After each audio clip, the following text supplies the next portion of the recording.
Hello, gorgeous, and welcome to the Women on Top podcast. I'm your host, Valerie Lynn, and with over 15 years of business experience, I became truly passionate about finding ways to support and hear from way more women. And what we know to be true is that women thrive when they are in their favorite position, on top in business, in relationships, in personal growth, and on top in being real and authentic to who the hell they are. So I invite you to sit back and enjoy the Women on Top podcast. Well, welcome back to another amazing episode of the Women on Top, everybody. And today I have sitting here with me, Lia Garvin, and I am just really looking forward to this conversation. So Lia is an expert on all things management, team building, leadership. She's a 3-time best-selling author. She has been a TEDx speaker. She also is the host of her own podcast called the Managing Made Simple podcast. I just love that title. She is an experienced team operations consultant and just has a lot of history leading team operations with large and leading companies such as Google, Microsoft, Apple. She's been featured across so many different media outlets like ABC News, The Wall Street Journal, CNN Business. I just can't even list them all. And so I am so excited and just so happy that you can join us today, Lia. Thank you. Thank you so much for having me here. I'm so excited to be here with you. Yeah. Okay. So as I've been doing my digging on some of the work that you're doing, it is no secret that you are called the Team Whisperer. So I'd love to just kind of hear, what does that name mean? Where did that come from? Yes. Can you share a little bit about that, please? Absolutely. So, as I see, the Team Whisperer is really a dot connector between leadership in a team or a company and their team members. And it's funny because actually in a podcast interview I was doing last week, I actually kind of uncovered the origin story of it. And so I'll just share that now. And I was like, wait a second, I never thought of this way. And so I think years and years ago, in one of my first corporate jobs, I was working kind of in a chief of staff capacity in a big bank. And the managing director asked me to go join in on a team that he felt like they weren't getting their work done. They were responsible for this big hardware migration we were doing from one data center to another. And I was like, that's not my expertise, but okay. And he's like, they're late. I don't know what they're doing over there. Go over there and fix it. And I thought to myself, well, that's not going to make any friends going over there and saying, the boss thinks you guys suck. And so I started sitting down with the team and saying, and asking them what they're working on and saying, hey, we got a little issue here because the boss, I won't say his name, he wants to make sure there's more visibility. I know you guys are doing a great job. I know that I see you here every single day. I see you always, working on stuff. So how can I help you bring more visibility to your work? What do we need as far as reports and as far as communications and as far as proactive, giving updates? And by really building a relationship with the team and first showing them hey, I believe in you and I trust you and I know that this is not, an issue. And also understanding the needs of that executive. The team wasn't really reporting and they weren't really sure how to share updates. And so by kind of being this go-between, I was able to help them translate where each of them were missing each other. And I built trust with that team. I built more trust with that leader. And then across the two, they were able to really trust each other. And that's really what I've been doing ever since. I think this was my first job. So I was in my mid-20s. And I would say this was what I did on every team after, was thinking hey, wait, where are there breakdowns in communication? Where are people thinking someone has another agenda or is not quite getting it? And what do we both really want? Because like those things are a lot more similar than we're making it out to be, right? Even with some of these things that are really contentious, return to office is a really tough one. It's really complicated. There's a lot of different variables at play. Right. But at the end of the day, I would say hopefully companies aren't bringing people back in because they don't trust them. They want the people to be able to do great work and feel connected to other people. Like, let's sort of bring that optimistic lens on it. Then from the team side, thinking, okay, well, if the goal is that you feel more engaged in your work and you have the tools that you need and you're getting that feedback and that kind of routine of communicating with people, how can we solve this and meet in the middle? And you kind of break down these assumptions that people are making, that, the leadership's here to just exploit us, and the leadership thinks that their employees don't care and don't want to do any work. Like, if we get rid of those assumptions, we can actually figure out what's really going on. And then the other piece is like, well, how do we solve it? So that's really where I come in, right? Like you mentioned, I have a background in team operations and program management, really on the product side. So I bring in tools of how to get the work done. And I share that because it's different from HR. I don't have a background in HR and the compliance and all that side. Mine is about how do we help equip people with the tools, whether they need more communications or a lightweight process or a way of tracking their work, or what meetings are they having. And that's the pieces that I implement to fix this issue that's going on. Okay. So you help them fix things like the trust that has broken down. Yeah.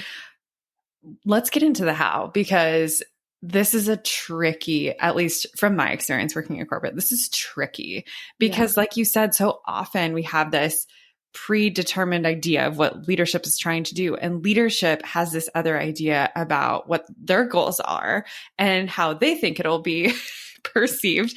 And there's a disconnect. And so what have you found to be really successful when you're trying to bridge a gap such as that can be so big, like trust? Like, how do you actually make that work? And I think communication is too broad of a term to use. So can we go even deeper? Absolutely. Yeah. Okay. No, because all of it's communication at the end of the day, right? So I think there's different levels of altitude and we got to do different things. So from the top of an organization, if it's a massive company, it's probably like a VP level or something like that. If it's a small business, maybe it's the CEO. Right. I think first and foremost is recognizing that when you've shared priorities or your goals or your expectations, you've been thinking about those things a lot longer than your team has. So when you share it once in an email or in an all hands or a team meeting or town hall, and you expect people to immediately change their behavior overnight or run with something or be fully bought into a strategy, that's just not how it works. People have to hear things a million times, right? I think it's like you have to hear something 7 times to remember it or something, right? And it's more and more because people are distracted and they're thinking about all these other things, right? Yeah. So I think first, if, for the more senior leaders or even business owners, founders, remembering that, everybody has different learning styles. Everyone kind of feels bought into something in a different way. And you have to communicate something or relay that message, I should say. I'm not going to try to use the word communicate. Relay that message. No, you can use the word, just that can't be the word. Right. That's how they answer. You got to do video. Maybe there's meetings. Maybe there's an email. Maybe you do breakouts, to translate this message a lot of times. So that's from the top. But I do see, because then you're walking the talk with what you're saying and you're helping build that consistency. So I think that's where some of the trust comes in. But I really feel like the bulk of the responsibility is on middle managers and the day-to-day managers, because that's who's owning the implementation and any execution on the strategy. Yeah. And that's literally why I wrote the new manager playbook. Yeah. And why building trust is one of the first chapters in how to do that. Because as you call out, without that, you just start losing that motivation and people are thinking one thing and thinking another. And the trust is both ways. So managers themselves can't there's an implicit trust when you hire someone for your team, right? You don't want to make them audition for a job they already got or think I'll believe it when I see it, right? We have to first sort of lend a little bit of trust to see on their side. Yeah. And then when there's a breakdown of trust, people don't always think that feels weird to say, I don't trust my teams. And, we don't realize that's the issue, but if you're not delegating, if you're in every meeting, if you're not letting go, if you have to double check everything. And of course, if you're micromanaging, all of those mean you don't trust your team. So then you got to think about, well, what do I have to do to be able to build trust? You can ask for certain things hey, I'm going to set expectations, allow that person to proceed and see how they deliver on it. And these micro moments and these wins or these sort of follow-ups, that will start to build trust for you about your team. On the other side, your team member is not going to trust you as a manager. If one day you say, hey, I want you to run this, the next day you're involved, the next day this is okay, the next day it's not, right? So there's a consistency and predictability, which is the number one driver of trust. So as a manager, we have to show up the way we say we are. That's really good. And I actually just had an aha moment between what you said about delegation and trust, because delegation is something that's been coming up a lot from what I've been hearing from people that I'm mentoring or just what have you. And for myself, it's really hard. And we think of delegation as just, well, that's easy. You just give work away. Yeah. And it's actually really hard to do. So hard. It's the hardest thing, right? You just said, I mean, it is so hard.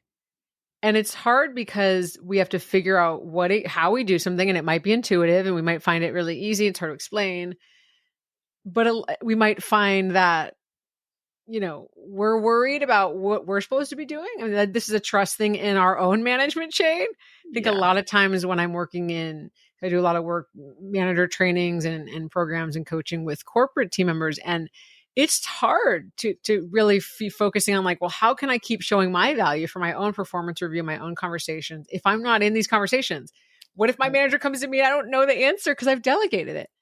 Well, those are all micro expectations you can set, which I talk about in the book. But on the whole, these are all breakdowns in trust. So if you're afraid to delegate because you don't really know how to explain it, you don't trust you're going to explain it right. That's a you thing. If you are afraid your manager will be like, well, what the hell do they do? Why are they even here? That's trust with your own manager that you haven't, built that line. If you think your team member is going to screw it up, then you don't trust them to do it. So like you just connected, any failure in delegating, I really see it to be a breakdown in trust.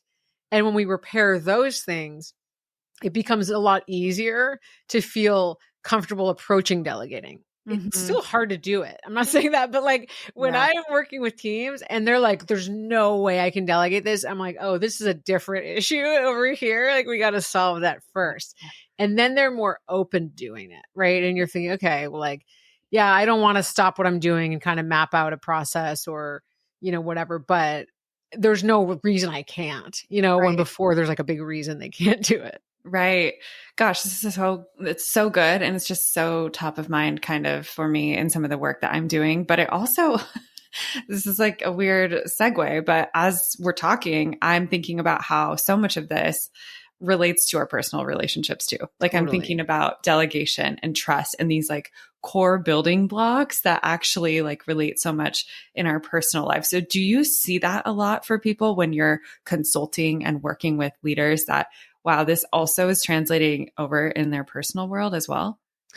Absolutely. And it's funny you call that out because I'm actually partnering with a friend of mine who's a clinical psychologist on a program around this concept of fair play and how it shows up in the work and at home, and how like some people kind of taking on more of, often women, right? Obviously, like are taking on more of those sort of additional responsibilities, whether it's, planning activities for the team or building a strong culture, or even, some of this sort of like office housework is often what it's called. But I think, I like that term. Right? Office housework. Office housework. I wonder who's doing it. Right. So like, and that's something we're talking about, but in our work together, we're trying to bring light to like, well, how do you set boundaries around this? In this book, Fair Play, where this kind of concept originated by Eve Roski, she talks about when you're going to hand something off, you can't like, it is mostly about like, handing off to your partner with dealing with stuff with the kids. You can't then control exactly how they're going to do it. Right. Because then they're like, well, just do it anyway. Yeah. And that's where I think it comes up a lot for us is like, we are doing extra. We start to resent it. We feel like overburdened. We're burning out. But when we hand it off, we're like, this is what you came up with? Like, no. And we jump back in. And so, there is a level of, we've just got to let it go and be okay with it being the way that person wants to do it. And I'll say, as a manager, it's on us to really differentiate between the non-negotiables. Like, is this have to be done because that's the way I prefer it? It's my preference, or is there some other reason? Right? Like we've gotten feedback from a client that has to be this way. or maybe we're presenting to an executive and they're really, really nitpicky and we've got to do it this way because I've seen it before that like an idea will be rejected out of the gate if you're using the wrong fonts in the PowerPoint presentation, whatever, you know? And so, and I actually share this in my book is like differentiating between when you've been very specific, giving a little more context. So someone's not like, here we go again. Like you don't trust anything that I'm doing. Right. And the same thing with at home, right? If you're being very specific, saying to a partner or caretaker or whoever, saying, hey, I'm going to call it the elephant in the room. Like this is very specific instructions. And here's why. Because you're opening it up for that person to say, okay, well, yeah, like my idea was going to account for that too. Like I've got this, right? So the context allows you to have a broader conversation around it. Yes, I love that. And another like weird relate, but I was just thinking about like the specifics. My boyfriend doesn't let me load the dishwasher because he likes it done a very specific way.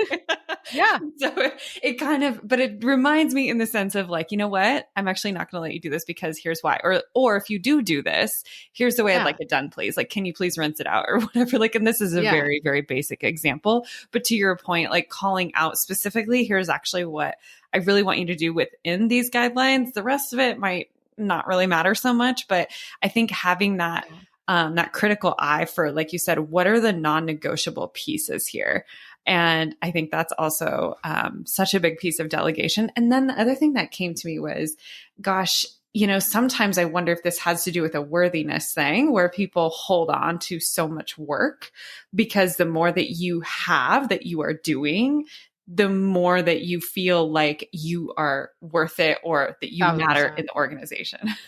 Oh, like, yeah, if I could start yelling, I'd be like, that's it right there. Like 1000%. And I mean, it's no surprise why we're seeing like the rise of burnout where there's talk of layoffs and people are really trying to prove their value and there's more meetings than ever. Like, of course, for sure. I think it's about that. And for managers listening, like, I've been in performance review conversations in the back, like with the leadership teams, and they don't value just showing a face in a meeting. And I just want to like be really, really upfront about that. Like just sitting in a meeting and not talking or just being busy, it really starts working against you. And I'm telling you that because working adjacent to leaders in all sorts of companies, all sorts of industries, there is a myth, I think, that we have. And I had it too when I was a middle manager. I was like, I got to be here and here. And like, if I'm not in one thing, this thing's going to get decided without me.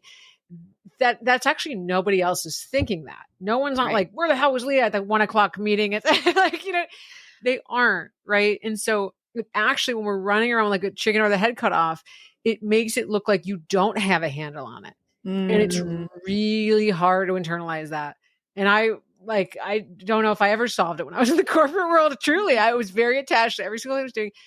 But now that I'm on the outside in, I'm hearing these conversations and I got to tell you, like, it doesn't, the more like sort of like emotionally attached and frazzled and less time. And when you're not getting back to emails and your team starts complaining about you, none of that. They're not like, oh, well, it's because they were in meetings 40 hours a week. Nobody cares. They just want you to be effective. Right. Yes. And I've led workshops with engineering managers and other managers that have almost been like in tears about, well, if I'm not in this thing, like, how am I supposed to show I'm important and I'm valued? Like, what people are not going to know what I'm here for. Yeah. I think there's more we can do to show people, like, here's how you map out your own career, like as a manager in other ways. But it's been really hard for people to step back for that exact reason. And I feel like there's a shift in that right now. Like, I think that this next generation and some of the different priorities are causing some of that shift, which I'm really excited to see. And hopefully we can let go of some of that. If nothing else, just for the sake of burnout, like you mentioned. And I think it's a really powerful way to help other people rise up into their own leadership. Totally. Like, you know, for these people, everyone who is probably listening to this call, like, you want to be that person that is like guiding the way. One of, I think, the best things that we can do is allow someone else to start spreading their wings a little bit, even if that is your kids or your partner or whatever it is, like, just to let them try a little bit more. right? Exactly. And one quick tip is when you're doing that, share that with your manager. If you're worried that like, hey, I can't hand this off because if I get asked to have information, I'm not going to have it. Manage up. Explain to your own manager or leadership team, hey, I've handed off this piece. I'm really working to build my bench of leaders. I'm working to strengthen my team.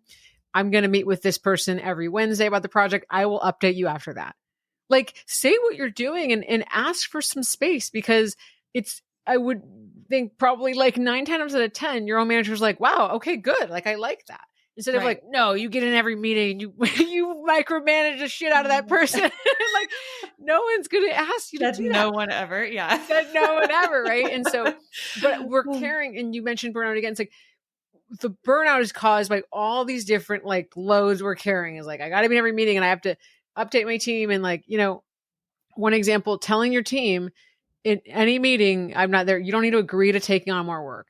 Just say, anybody asks you, say, okay, thanks. Send me an email and we'll see what's doable and get back to you. Like, don't give a definitive answer. If you like tell your team, you don't have to be there protecting them all the time.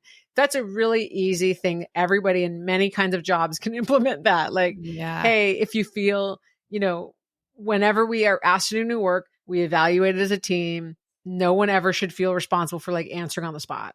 This works for agencies. It works for, product teams. It works for, anybody that has to be splitting capacity across a number of projects. Don't have to answer on the spot. That is like permission you can give your team member. So then you don't have to be there babysitting them in the meeting. Let's keep going with like this, some of these tips and like advice. So for somebody who is new to their role a little bit, and she's feeling just like, gosh, what did I get myself into? I feel like I'm in over my head. I don't know what I'm doing. I mean, we talked about trust, but do you have some tactical, just a couple of quick hot tips for this woman who can just start stepping into her effectiveness as a leader right now?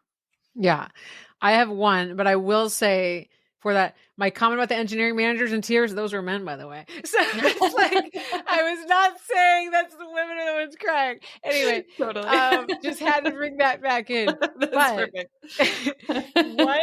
One very tactical tip, and I actually talk about this in my first book, Unstuck, is about, and this is like a major accountability driver. And I have a podcast episode too, and I'll share the number of it. So you can share it. Yes. Is being really cognizant of the language that you're using where it can break down accountability. And the biggest one is to not, when you're making a request of a team member or you're checking on something, not to use the words I need. Okay. So like not saying, hey, I need you to get this done by the end of the day, or I need to send this to the client by 2:00, or I really need this to look like this. Because when you say I need, you're making that person accountable to you, not to their job or their career. Like you're actually like, if that person likes you or wants to, like do right by you, then they might do it. But if they're like, I don't want to do that, then it's all about accountability to you. And they're not accountable to you as a manager. They're accountable to their job. So get rid of I need, like kind of fully, I would say, and instead frame it in terms of the work. This presentation has to be sent to the client by 2:00. Can you have it by 1 so we can review it together? This stakeholder needs the presentation in this format, or they've asked for this in this format. Will you put that in that? Right. And not making it about you. Because it sounds like you're just nagging them. Let's be honest. You know what I mean? Yeah. And it's not. And then you feel like, oh, am I always bothering everybody with all these requests? I'm micromanaging. And then we get in our heads and we don't give feedback. And then someone sends something wrong and we're like fixing it at night because we don't want to bother anybody with it. Right. Instead, say like, hey, before you send me, try this. This just came up with this. Yeah. Before you send the presentation, can you run through this quick checklist? It's in this template, it's in this font. You've added these people. Whoa. Like, how about that? Right. Instead of when you send this, I need this and then I need this. Right. And it's just like, and you're getting the same result, but you're not making yourself feel like you're always like nagging, and it's not chipping away at the accountability. Yeah. And, yes. And the thing is, why I mentioned accountability when it comes to trust is nothing breaks trust more than asking for something and not following up on it. Yes. the real secret of accountability is not the ask, it's the follow-up. So good. I love taking away this idea of I need. I have not heard that before, and I've heard it a lot in the work setting. So it just causes me to even think about how do I do that with other people? And it shifted how I was receiving that too. So like if somebody's telling me to do something or asking me to have something done, if they're saying I need this, then you start, developing those stories about them maybe in a negative way. Like, she's just always asking me at the last minute, like whatever is going on. And instead, if it's like, oh gosh, we actually have this presentation, like, can we do this so that we, whatever, however you use that, it was so much better. Can we get this done by here? And then we can review. It's like, oh, well, now we're working on that together. That makes sense because I can now blame it on the fact that there's a deadline for this presentation. I need to have it done. So I think it just completely shifts that like level of thinking. Exactly. And you're building in a little bit of why, a little bit of context, right? Yes. Like it's not, I need this because I said so and I'm annoying, you know what I mean? And like, and it goes a long way. And I think when that's one of those things that we can recognize where we're getting in our way and make a subtle shift, and it starts making transformative results with our teams, you know? And I think, I had a client that runs a social media business, and he had a team member that was not, we put into place this weekly, very lightweight status report, like saying a couple highlights, a couple things that she was stuck on, a couple things, focus areas for next week. And she wasn't sending the report, and he had to send a follow-up email. And this is really a helpful tip, right? For this I need thing for giving feedback. And he was like, hey, is this okay to send? Like, I really need you to do this because it helps me plan my week next week. And I was like, no, it's the worst thing I've ever heard. No. And he's like, so it's like a personal favor? I was like, what? No way. Yeah. And I said, to help you plan your week. Like, exactly. Like, absolutely not give a shit about your week. Yeah. Right? So like, no. And I was like, well, you shared the status report. We both shared it together. And we said, this is an expectation of the job. Right. And she was like, totally get it on board. So that was a very clear expectation. It wasn't ambiguous. Go back to that expectation you set, because when you've set an expectation, now feedback's very easy. It's not like he just sort of sent this email, hey, check this out, and then asked her why she hadn't filled it out. Right. You know what I mean? And so like saying, hey, last week we talked about the importance of the status report. It ensures that we're all working on the right things across the company, right? No, I need it in there. That's the expectation. Now, Friday comes around.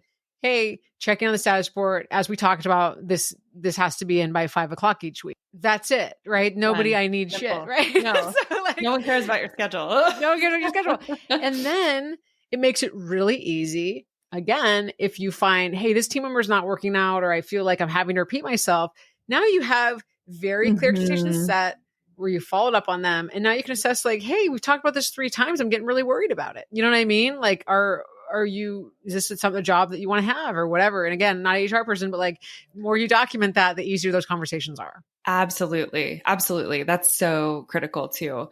So I want to kind of take a little bit of a turn. In terms of female leadership, have you had moments where, because I work with a women's resource group inside of a large organization. Totally. And sometimes women feel like they are not taken seriously. And so what have you experienced? And if you've ever experienced this, like what tips do you have for women who are in leadership roles? How can we kind of elevate and make sure we are being taken more seriously? Yeah. So this is something that's extremely close to my heart, having worked in big tech and being a non-engineer. So like, I was not of the majority in many ways, you know what I mean? And felt so much imposter feelings around that. I would say the biggest kind of shift that I encourage folks to make is, it's similar to the I need, but you're going to kind of see the connection here, is when you're talking about your work, talking about the value you're bringing and the impact you're landing. And where I see a lot of times folks can get stuck. And again, I talk about this at length in my book Unstuck. And I have a workshop I've done around owning your impact. And I do that quite often with women ERGs and stuff like that. Yeah. And I talk about how to really tell the story and shape the narrative of your career and really anchor to the impact that you've landed. And here's a quick example of that is I was managing program managers when I was at Google. That was my kind of went up the ranks doing program management. Then I started managing program managers and doing team operations. And a team member came to me and she said, like my work is so tactical, like no one's listening to me. I'm just a task babysitter. I'm just chasing down like, hey, like, are you done yet? Are you done yet? And she said, I don't like, what's the point of this job at all? And I said, I got to stop you right there. If you're referring to your job as a task babysitter, like that's a problem in and of itself. Yeah. That's not good, right? In the first place. And I said, that's not how I see the role of a program manager. What I see it to be as you are like the connective tissue between all of these teams working on all different things. You're bringing people together, making sure everybody's on the same page around what has to get done by when, what has to be communicated, when to bring in this person, when to update this, that you're really like the kind of symphony conductor. Mm. And without you, all this stuff, people would be working all different directions. Now, the way that we demonstrate that is through the documentation that we create. And that is why you got to make these one-pagers and you have to make the trackers. But if you're framing in terms of like, fill out the tracker because I'm bothering you again, no one is going to believe it, right? But if you go to I did this at Apple, at Microsoft, and at Google. If you go to a team and you say, hey, here's why we have to track work, and here's the benefit to you, and here's how it's going to help you achieve your goal, they will get on board. And like, that is the kinds of things that we can shift people in getting in sort of operationalizing. But the whole point there was not undermining your own work, but finding that strategic value to it and then talking about the impact, right? And so I think a lot of times, because there's so many headwinds against women, it takes longer to get promoted in many situations, unfairly, for sure. And so we lead with that. And I had a team member come up to me and say, hey, it's been 3 years. It's time for me to get promoted. I was like, good for you, but I can't go to my director and say that, oh, it's time. And they're like, well, what did she deliver? I'm like, 3 years of time. Like, that ain't going to do it. So what we have to say is, hey, here are the things that I worked on. Here's the impact I drove, and really land that and become comfortable with telling that story. And sometimes that takes, before we start figuring out, looking ahead, what am I going to be able to measure here? How am I going to be able to talk about this? What's that story? Then collecting that documentation around as you go. What relationships I have to build along the way? How do I need to get visibility to this? What should I be doing? Should I, can I host like lunch and learns or something, or teach this in some way, or, mentor someone. And then you start to like look ahead at the trajectory and work backwards. And you're not like teaching the test and doing it disingenuinely, but you're thinking like, hey, I have a plan and I want to get here, and you work backwards. Yeah. Because at Google, I got like into really like they changed it, but when I was there, you had to do a self-assessment for your performance review. Yeah. And people would write like 10 pages more. It was like so agonizing. And so I became like, so like, not obsessed with it, but I should say, let's just say it. Like I would meet with people like 20, 30 each 6 months and like help them rewrite their performance reviews, because it was like broke my heart. People would work so hard and they didn't explain it in the way that anybody else was going to see that value and take them seriously, as you said. Yeah. And the biggest thing I shifted was I moved it from like a laundry list of bullet points and like effort. And I did all this to like, what did what did it result in? What was the value you landed? If you can't explain that, get rid of that bullet. Attended 70 meetings. Who gives a shit? Like, like led this initiative that moved the needle on this thing in this way. Okay. Well, sure, there was meetings at that thing. Leading something's going to have meetings. Right. But we're like throwing the kitchen sink a lot of times at like, I did so much, but I did so much. And we get attached to wanting to explain all the things that we did. Yeah. And this is my favorite subject, about owning your impact. Literally, like this is like, that's why I teach a workshop on it. So like, how do we do this? But that's my big things, right? Like own the value. Yeah. Talk about the impact. If you had to do one thing, rewrite your resume, your LinkedIn profile, all your stuff with like, what's the value? The outcome. And I think this applies. So for women listening to this right now, I think this applies across the board, because if you have something on your heart as an entrepreneur, or just that you're pursuing, you are going to have to at some point pitch yourself to somebody else. If you want to speak on a stage, if you want to do whatever. Right. And so I feel like this is really important from the perspective too, of like, this is the impact that I have delivered in the past, and this is what I'm going to be delivering going forward. And just to, instead of creating the like 1-page pitch whatever deck with a bunch of bullets for somebody to read through, like do what Lia is saying and really make it from this place of impact. I think it goes such a long way. That's such a good tip for women out there. And so thank you. That was, of course, that's amazing. Whether, it's a pitch or you're going to a networking event or whatever, it's like, how do I tell my story in a really kind of concise, impactful way, as opposed to having it, because I can get really wordy, obviously, I can like lose a train of thought. And I'm like, if I think about that in advance, who knows what I'm going to say. And it translates really well, because it gives you like more of a focus point, I feel like, versus like, well, what do you do? And you can go off on many different rabbit trails and talk about everything under the sun. It gives you like a really focused talking point too. So that's so good. There's just so much we can dive into with this conversation. I have like so many questions that I want to ask you about, but what I am curious about, because I know you've worked for some really iconic organizations, is what was it that caused you to leave? Like, what, you must love this to the point that you decided not to work for some of these companies that people put on such a pedestal. And so I'm just interested in that transition. Yeah. I mean, I think I would say two things. One is that I really wanted to be able to do this work across all different kinds of teams and really learn about, okay, how do all kinds of teams work, and really understand that. And frankly, there are a lot more in common. Like, answer that question pretty quickly, but like, there's a lot more in common, but I want to be able to help more kinds of teams. And actually, I found that within big tech, there was a lot of support and resources, especially for managers, but there's less support in other kinds of industries. So I've been really excited to be able to help other kinds of industries and also small business owners and founders really learn these skills. So that's been really exciting. And I'll say this for folks that are thinking about, hey, would I want to go off on my own or do something? I had a really great job at Google. That was the last company I was at, and I was paid well, and I loved it, and I was doing well, and I was on a great career trajectory. And I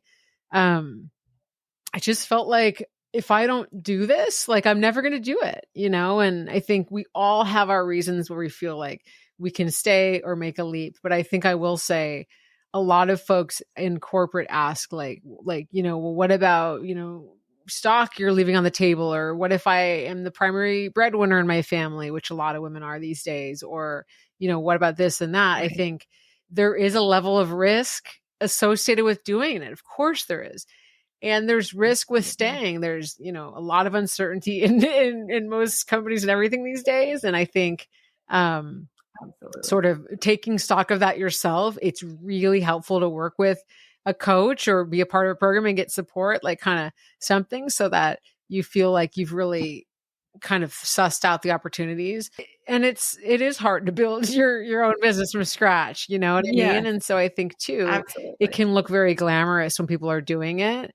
And, it's like, it's absolutely. Yeah, it's a lot, my friend.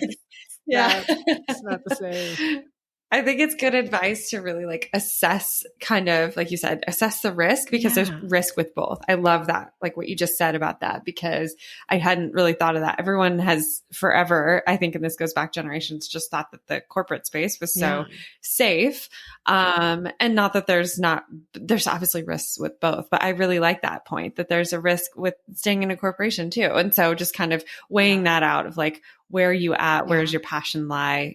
And kind of really getting clear on that. So I love that. And I love that you have worked with different teams and that you're able to see so many of the same connection points, which is why it makes you so effective and passionate probably about what you do, which I love. And so this whole idea of Team Whisperer, you kind of showed the story of like the first time somebody asked you to step into that role. But when was it for you that you're like, gosh, this is like what I am meant to do, and this is my love language? Where was that for you? I think it still happened when I was in the corporate world. I hadn't articulated the Team Whisperer word yet, but I'm like bad at recalling stories, as you can tell.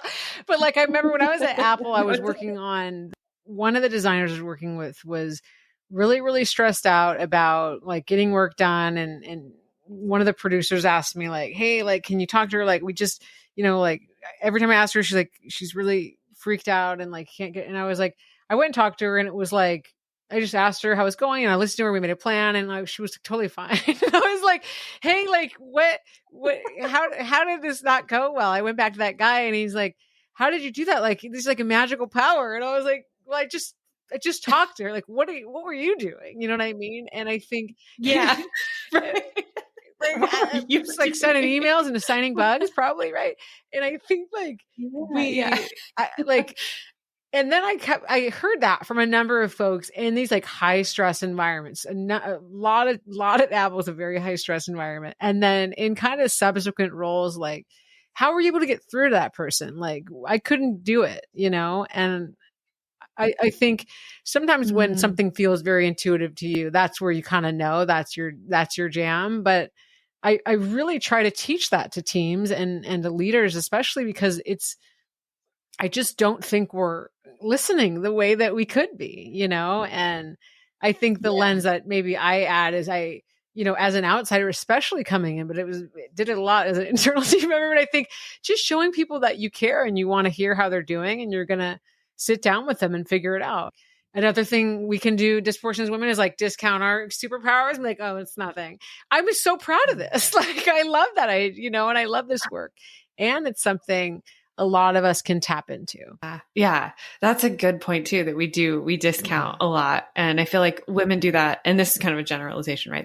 I'm sure men do it too, but I feel like on a proportionate level, women do that far more, where we're just like, oh, I just, did that thing. I was reflecting on that this weekend for myself of like, I have this feeling of like, gosh, I feel like I haven't like made it, whatever that means anyway. But like, oh gosh, like I feel like I haven't like quite made it. Like what to what? I don't know. But I was reflecting back. I'm like, wait a minute. I've done a lot in the last several years. Like, let's look at these things that are worth celebrating and, really that I love doing. And so let's not like shrink that or dim that light. And maybe let's like find ways to amplify that, which is kind of where my question was going of like, how did you find your own light? Because I think it's helpful to hear that for someone else who's like, oh, okay, it wasn't, and I don't think it's always super clear. Like sometimes I feel like we have this, I don't know, all the information that's out there. It's like, find your purpose. Like it's not just like A to B. And that's a good point. And I think there was one moment when I was like probably about 2 years, honestly, before I left Google, but I was as like my internal, one of my 10 other jobs I was doing inside was like, I met with teams and helped them figure out their team operations, like, how to build more, doing actually a lot of similar work, like building trust and having clearer working norms. And I was doing this with a team and that was inside of the team I was on. So it was like sanctioned to do, but it wasn't program management at all. And so like, and I ran this all day workshop with them and it was like, and the main leader of the team was really bought into this, but he had another manager there that was like really skeptical and like kind of was really hard to work with. And in that meeting, like I reached him right away and like, it was so like, I just felt like in the complete flow state in the zone. And I thought to myself, like, I love this. Like, this is exactly what I want to be doing. I know it. And it was interesting because I think sometimes we have to be on a little bit of the edge of the day to day. And if we're in a situation that affords us to stretch into that, then take advantage of it. Yeah, I did extra work and I worked more than a full time for a little bit of time because I wanted to take advantage of what this company allowed me to do, which was allow you to kind of do some extra side things, provided you got your job done. And so I think that was the only way I found that. If I was like, no, I got so much going on here. Like I said, but there's an interest here I really want to explore. And I have, my manager was really excited about that work that I was doing and really supportive of it. And I think the finding this thing that really lights you up, that can sort of like start to shape this path that becomes inevitable for you. And I think that would be the other suggestion I would say is like, a lot of times when I'm coaching folks one-on-one or even in teams and managers, people are feeling unmotivated. Like, I don't really like my job. I can't make a change. I need this.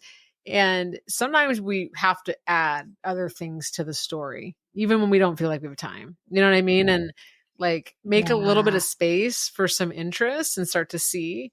That is such a good point. And it is so relatable to my journey as well, even in leading the ERG that I was letting you, sharing about earlier, that I just started with that, not even assuming I would help be the chair of that group, but just wanted to lead an event within it and just raised my hand and said, hey, can I lead this personal development coffee chat, which is what I started with. And now there's so many more event pillars and like, that's just so in the past, but I just literally started with like, gosh, can I do this thing kind of off the side of my desk?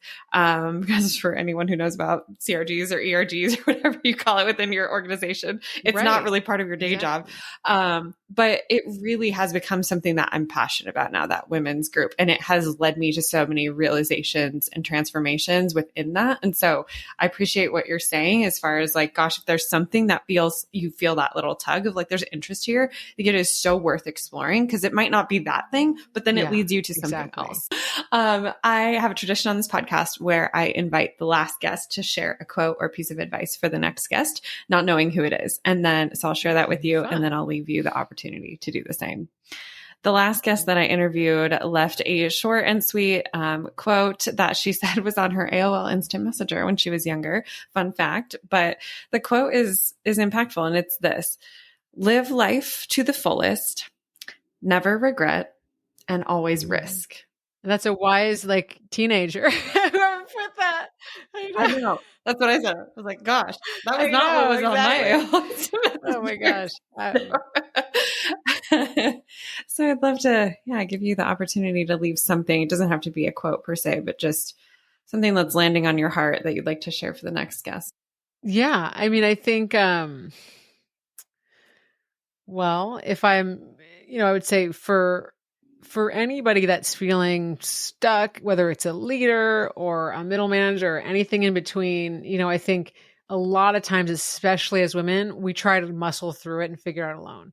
And we can. We have the resources. We are smart enough, confident. Hell yes. And we can lead to burnout and feeling it takes longer than it has to. And also, like we talked about with that effort versus impact trap, we can actually sort of sabotage ourselves because we're focusing on fixing so many things. And I would say, if you're feeling that, to find some support, right? Like that is why I wrote the New Manager Playbook. I wanted to create a tool. And actually all three of my books are tools for teams or leaders, because I wanted to give something to that conversation that you don't have to figure this out alone. Maybe it's a book. Maybe it's listening to a podcast like this. Maybe it is getting a coach or a mentor or whatever. But I think what I would really impart on you is, I know you can figure out alone. I know you're capable enough, and you don't have to. Get the support because it's going to help you collapse time and get to your goals faster. That part, mic drop. Like that is what we're talking about. The collapsing time. That's why you don't want to do everything alone. Like, yes, there's value in the fact that you can do it. I just love that you said that. And this has been so good. Like I said, I could talk to you all week. I could have you just like come workshop all the things, but I appreciate you so much. For all those listening, seriously, go check out her book. It really is like, I love authors like you who are writing a book, not just to write a book, but to like actually give a playbook. It's literally called the New Manager Playbook for a reason, right? So this is something that is so needed. And I know you wrote it out of that place of like, this is needed and I need to put this out into the world. Thank you so much. This has been an incredible conversation. You were just so wise. And I also love how like genuine you are. And so thank you for your time today. This has been just awesome. And I just appreciate you so much. Thank you so much for inviting me. I really enjoyed the conversation. Thank you for tuning into the show today. And before you go, I just have one quick favor to ask of you. There is a really simple way that you can help support me and help support this show, and that is to hit that follow button on whatever app you're listening to the show on. I'm trying really hard to level up the content and deliver unique value and amazing guests, and just hitting that follow button is the magic that will help continue to empower that. And remember that the world deserves to hear your voice and your stories, and you deserve a place at the top.